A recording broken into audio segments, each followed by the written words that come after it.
এটা দেখো, এটা লাক্স পার্সেন্ট।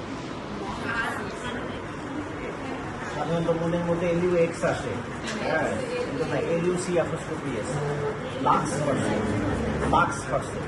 এটা very common instrument for SMR and septoplasty.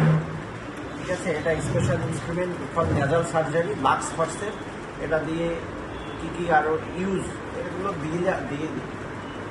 কোনো একটা ইনস্ট্রুমেন্ট পরীক্ষায় দিলে ছবি দিবে, ছবি দিয়ে বলবে identify the instrument, what are the special operations বা operations where this instrument can be used. ওই স্পেশাল অপারেশন সম্বন্ধে তোমাকে 2-4টা অপারেশন করবে, which one is better, SMR or septoplasty বা different types of nasal polyps, এগুলো দিয়ে ওই কোশ্চেনগুলো করে। লাক্স পার্সেন্ট, লাক্স পার্সেন্ট, এটার ইউজ কি? SMR লেখো, সেপ্টোপ্লাস্টি বলো, তারপরে লেখো হলো যে সার্জারি অফ এথময়েডাল পলিপ বা ইন্টারনাজাল পলিপেক্টমি, ইন্টারনাজাল পলিপেক্টমি। ঠিক আছে, SMR, সেপ্টোপ্লাস্টি, ইন্টারনাজাল পলিপেক্টমি। দেন আরও দেখো punch biopsy from nasal cavity or oropharynx, punch biopsy.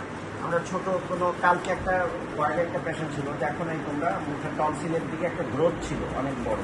আমি যদি ওখান থেকে টিস্যু নিতে চাই, এটা দিয়ে একটু খামচি মেরে টিস্যু নিয়ে আসবো।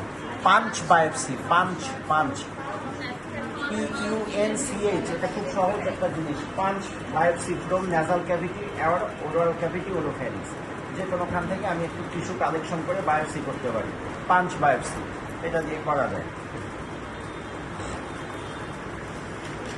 এখন যদি 5টা বলে, তুমি আমি কয়টা বলছি?